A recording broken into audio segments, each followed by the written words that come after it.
Yan, ready to serve.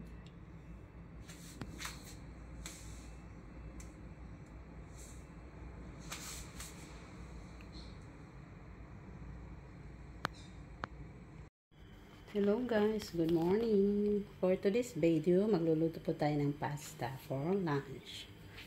Okay? Una, nagpainit ako ng tubig. Nilagyan ko siya ng mantika at asin para sa pasta natin. So, mga ingredients natin, bacon, 300 grams, 1 chili padi, fresh parsley, olive oil, and yan yung pasta natin, supremo, 10 pieces of garlic, yan half kilo ng prawn, at saka fresh mushrooms, white at saka yung brown. Ayan. Ayan, pakuluan muna natin yan. Okay, una, iluto ko muna yung mga ibang ingredients, ha. Olive oil po ang nilalagay ko dito. Damihan natin, pero yan.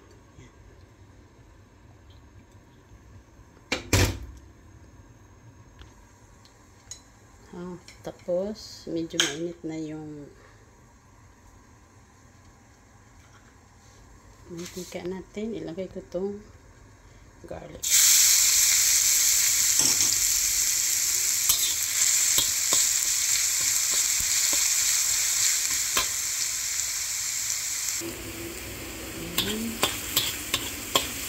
Isa natin hanggang mag-brown.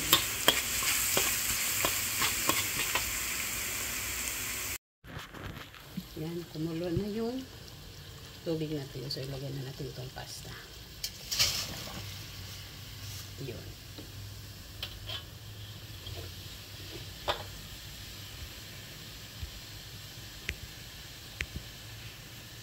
Ano itong magana. Yan, iluto natin ng about 12 minutes. Ito naman, garlic, nag-brown na siya, so set aside ko siya. Yan, sa tabi. Tapos iluto ko itong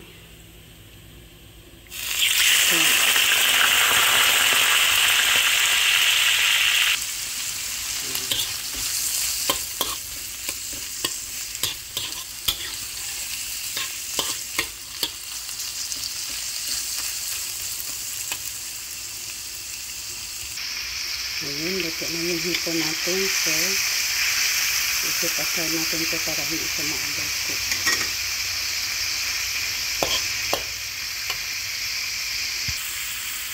Next, isusunod ko ito mushroom.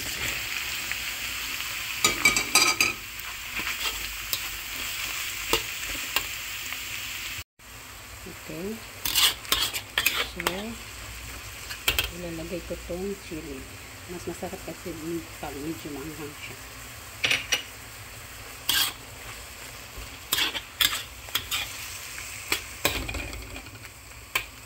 At habang dito naman sa kabila, niluluto ko yung bacon natin.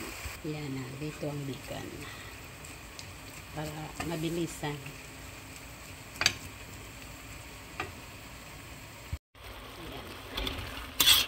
Ito na yung ano natin, mushroom. Sarap yung gravy niya. Yan ang magpapasarap yung pasta natin mamaya.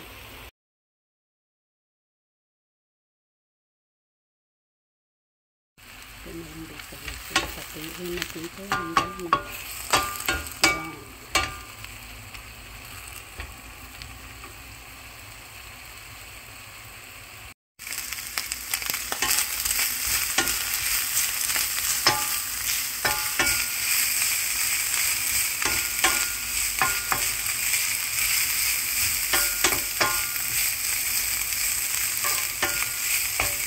Try natin hanggang mag-brown siya.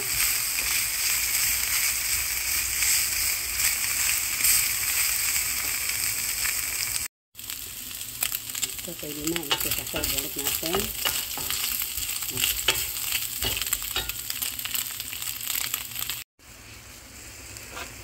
Okay, luto na itong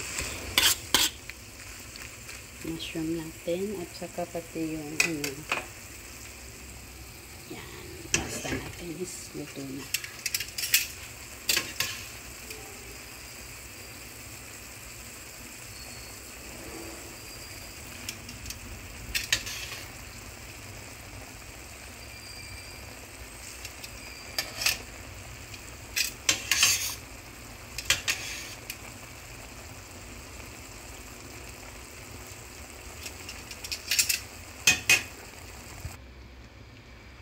Okay, paghaluin natin itong mushroom at saka yung pasta.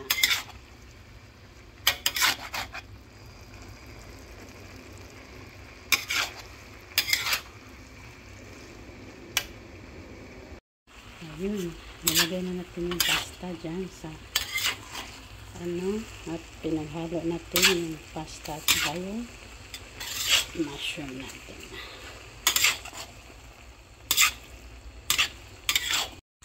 Okay, luto na yung pasta natin. So, ilalagay na natin itong bigat.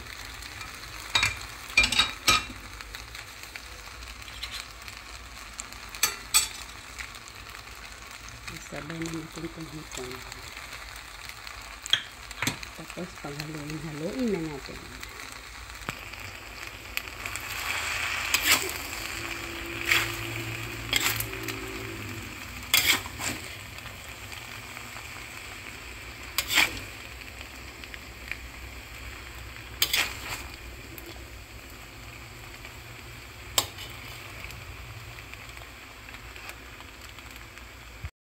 Yan, mahalo ko na siya ng maayos. So, ilalagay ko na itong parsley natin. Ginagawa ko kasi, hinahaluan ko siya ng parsley kasi mas masarap siya.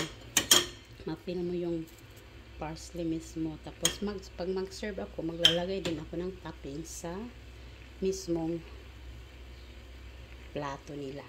Yun. Ayun.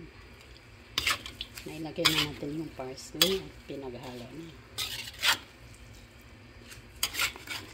Pwede na to. Ready to serve na ito.